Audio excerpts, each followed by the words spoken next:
வணக்கம் நண்பர்களே, வணக்கம். இன்றைய வீடியோவில் நம்ம எதை பற்றி பார்க்க போகிறோம்னா,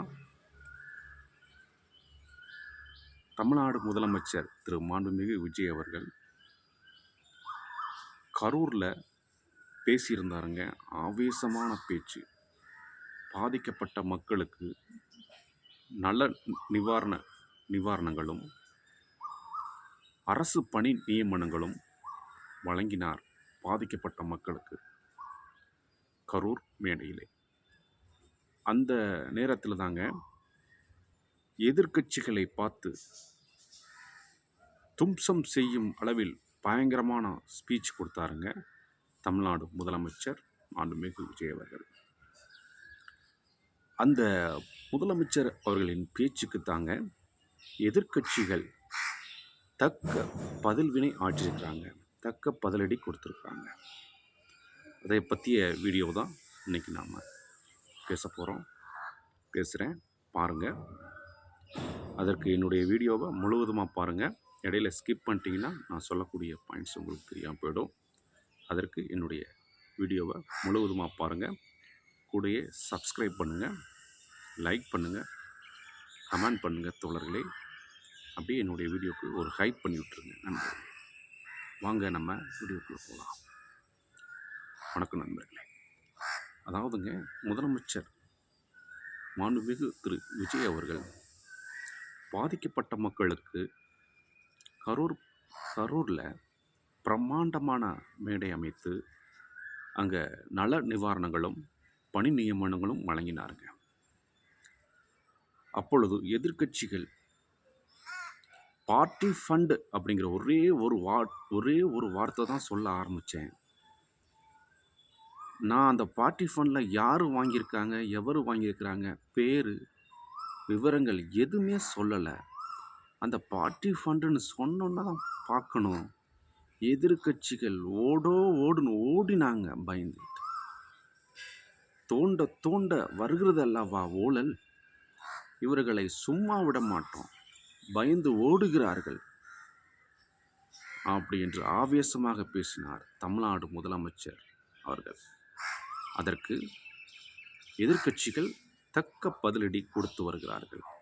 இதாங்க திமுகவின் அமைப்பு செயலாளர்களில் திமுகவின் துணை பொதுச் செயலாளர்களில் ஒருவரான ராசா அவர்கள் திருவாரூரில் ஒரு கல்யாண ஃபங்க்ஷனில் பேசினாருங்க. அது ஒரு ஷார்ட்டாக சொல்கிறேன். அதாவது ஒரே ஒரு ஸ்டேட்மெண்ட் தான். அதாவதுங்க, பயந்து ஓடுவது உங்கள் ஸ்டைல், பயந்து ஓடுவது உங்கள் ஸ்டைல், பாய்ந்து அடிப்பது எங்கள் ஸ்டைல், பாய்ந்து அடிப்பது எங்கள் ஸ்டைல், பயந்து ஓடுவது உங்கள் ஸ்டைல், பாய்ந்து அடிப்பது எங்கள் ஸ்டைல், பாய்ந்து அடிப்பது திமுகவின் எங்கள் ஸ்டைல் அப்படிங்கிற ஃபானில் பேசினாருங்க திரு ராஜா அவர்கள். இது ஒரு பதில்வினையாக பார்க்கப்படுகிறது. இப்பொழுது திமுகவின் முன்னாள் அமைச்சரான மாண்புமிகு திரு ஏவா வேலு அவர்களை பற்றியும் மேடையில் பேசியிருந்தார் தமிழ்நாடு முதலமைச்சர் அவர்கள். சிங்கப்பூருக்கு போயிட்டாங்க அப்படின்னு மாதிரி சொன்னாருங்க. மருத்துவ சிகிச்சைக்காக சிங்கப்பூர் போயிட்டாங்க, நான் அவரைத்தான் சொல்கிறேன் அப்படின்னு மாதிரி சொன்னாங்க.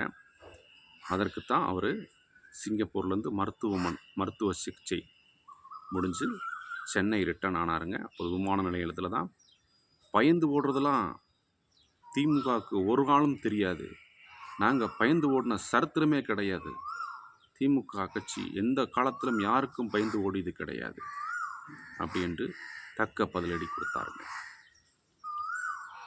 எதிர்க்கட்சிகளான திமுக கட்சிகள். அடுத்தபடியாக திரு டிடிவி திரு தினகரன் அவர்கள், இது என்னங்க டிவிக்கு ஆட்சி, என்ன நடக்குது? அதாவது திமுகவின் கூட்டணி தோழமை கட்சி கூட்டணியில் திமுகவின் வாக்கு வங்கியை பயன்படுத்தி வென்ற தோழமை கட்சிகளான இந்திய தேசிய காங்கிரஸ், மார்க்சிஸ்ட் கட்சி, இந்திய கம்யூனிஸ்ட் கட்சி, விடுதலை சிறுத்தைகள் கட்சி, ஐயுமே கட்சி, இந்திய முஸ்லீம் லீக் கட்சி, இந்த கட்சிகள்லாம் திமுக கூட்டணியில் பயணித்தவர் தானே. திமுக கட்சியின் வாக்கு வங்கியிலே வெற்றி பெற்ற வேட்பாளர் கட்சியும் தானே. இந்த கட்சிகளை வைத்துக்கொண்டு சில கட்சிகளுக்கு ஆட்சியிலே அமைச்சரவை பொறுப்பு கொடுத்துட்டு ஆட்சி நடத்துறது இந்த டிவிகே. அப்ப இது சரியா?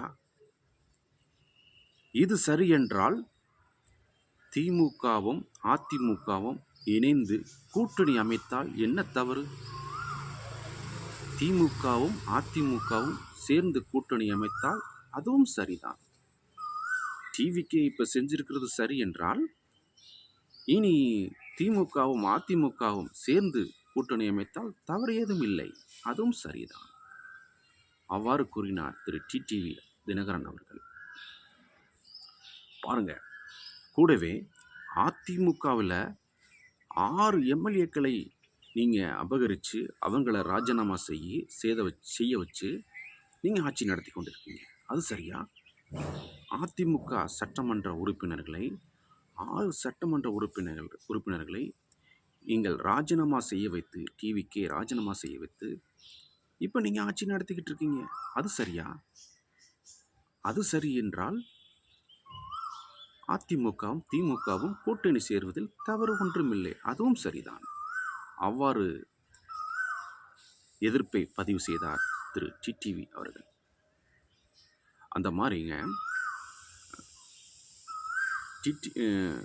டிவிகே கட்சிக்கு எதிர்க்கட்சிகள் ஒவ்வொன்றாக பதில்வினை ஆற்ற தொடங்கிட்டாங்க. கூடுதலாக கரூர் பிரச்சாரத்தில் பயங்கரமான குற்றச்சாட்டுகளை முதலமைச்சர் அவர்கள் பதிவு செய்தாருங்க. அதற்கு எதிர்ப்பு தெரிவிக்கும் விதமாக,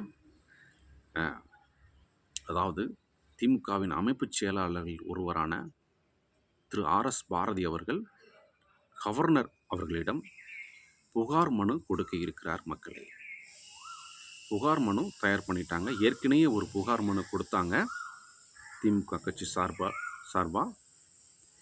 மேற்கொண்டும் இந்த கரூர் பேச்சுக்கு பர்டிகுலராக நோட்ஸ் எடுத்து இந்த டிவிகே அரசின் மீது புகார்களை கொடுக்க இருக்கிறார்கள். கூடவே சிறப்பாக என்னதுன்னா, டிவிகே ஆட்சி குதிரை பேரம் நடக்கிறது, குதிரை பேரத்தில் ஈடுபடுகிறார்கள். திரு கரூர் முன்னாள் எம்எல்ஏ ஆன திரு எம்ஆர் பாஸ்கர் அவர்களே டிவிகே எங்களோட பேசுனாங்க, அதனால தான் நாங்கள் ராஜினாமா பண்ணணும் அப்படின்னு அவர் ஓப்பன் ஸ்டேட்மெண்ட் கொடுத்துருக்கிறாரு. அதேபோல் எம்டிஎம்கே கட்சியில் 2 எம்எல்ஏக்களை விலைக்கு வாங்குறதாக இருந்தது. அவங்களுடைய தலைவர்களும் ஓப்பனாக இந்த மாதிரி திரு வைகோ அவர்களும் சொன்னாங்க, உங்களுடைய எம்எல்ஏக்களை நீங்கள் ராஜினாமா செய்ய வைங்க, அதை நாம் பார்த்துக்கொள்வோம், அந்த இடத்துல நாங்கள் பிரச்சாரம் பண்ணி உங்களை ஜெயிக்க வச்சுருவோம் அப்படின்று ஓப்பனாக அவர்களும் ஸ்டேட்மெண்ட் கொடுத்ததாக செய்தி வந்து கொண்டிருக்கிறது. செய்திகள் வந்து கொண்டிருக்கிறது. மக்களே, இந்த 2 விஷயங்களையும் கோட் பண்ணி தான் திரு கவர்னர் அவர்களிடம் திமுக கட்சி ஒரு கம்ப்ளைண்ட் கொடுக்க இருக்கிறார்கள். என்னவென்றால், தமிழ்நாட்டில் குதிரை பேரம் நடக்கிறது, இதை நீங்கள் தடுத்து நிறுத்த வேண்டும், உங்களுக்கு அதிகாரம் இருக்கிறது. அவ்வாறு எதிர்ப்பு வினைகளை ஆற்றத் தொடங்கிவிட்டார்கள் மக்களை. மேலும் அந்த முதலமைச்சர் அவர்கள் பேசிய பேச்சுக்கு, இந்த வழக்கு சிபிஐயில் நடந்துக்கிட்டு இருக்கு, அதை பற்றி பேசக்கூடாது என்று நாங்கள் பலமுறை கூறினோம். அவ்வாறு பேசுகிறார்கள், அவதூறு பரப்புகிறார்கள். அதனால் உச்சநீதிமன்றம், சிபிஐ வழக்கு நடக்குதுல்லங்க, உச்சநீதிமன்றம் கண்காணிப்பு குழுவிடம் திமுக கட்சி இந்த கரூரில் முதலமைச்சர் அவர்கள் பேசிய பேச்சை ஒரு புகாராக கொடுக்க இருக்கிறார்கள் மக்களே. அதாவது உச்சநீதிமன்றம் கண்காணிப்பு குழுவிடம் ஒரு புகார் கொடுக்க இருக்கிறார்கள் இந்த திமுக கட்சியினுடைய தலைவர்கள். நண்பர்களே, என்னுடைய வீடியோவை முழுவதுமாக பார்த்ததுக்கு மிக்க நன்றி.